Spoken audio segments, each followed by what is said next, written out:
বাচ্চারা ভুল করলে অপরাধ, আর বড়রা ভুল করলে।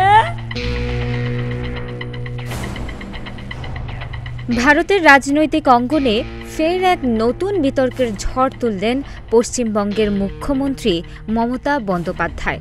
সম্প্রতি এক জনসভায় তিনি এমন এক ভবিষ্যৎবাণী করেছেন যা এখন দেশ জুড়ে আলোচনার কেন্দ্রবিন্দু। দেশ ভেঙে যাবে, আজকে দেশ ভেঙে যাবে, আপনাদের আমি বলে দিচ্ছি।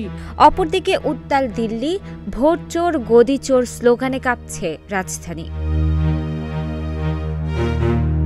রাজনৈতিক তাপমাত্রা যখন তুঙ্গে, তখনই মমতার এই বক্তব্য যেন ঢেলে দিল তেল। তিনি অভিযোগ করেছেন, কেন্দ্রের বর্তমান সরকারের নীতি ও সিদ্ধান্ত দেশের ভেতরে বিভাজন সৃষ্টি করছে, আর এই বিভাজন চলতে থাকলে ভারতের ঐক্য ভেঙে পড়তে পারে। এইভাবে মানুষকে ভাগ করলে, রাজ্যগুলোকে কোণঠাসা করলে একদিন ভারত ভেঙে যাবে, এমনটাই আমার আশঙ্কা।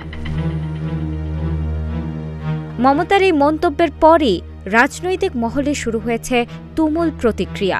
শাসক দল বিজেপি কড়া ভাষায় নিন্দা জানিয়ে বলেছে, এটি শুধু দায়িত্বজ্ঞানহীন মন্তব্যই নয়, বরং দেশের ঐক্যের জন্য বিপজ্জনক। ভারতকে ভাঙার স্বপ্ন যারা দেখে, জনগণ তাদের উপযুক্ত জবাব দেবে। তবে রাজনৈতিক বিশ্লেষকদের একাংশ বলছেন, মমতার বক্তব্য আসলে এক ধরনের সতর্ক বার্তা, যেখানে তিনি কেন্দ্রীয় সরকারের কেন্দ্রীয়করণ নীতির বিপদ তুলে ধরতে চেয়েছেন।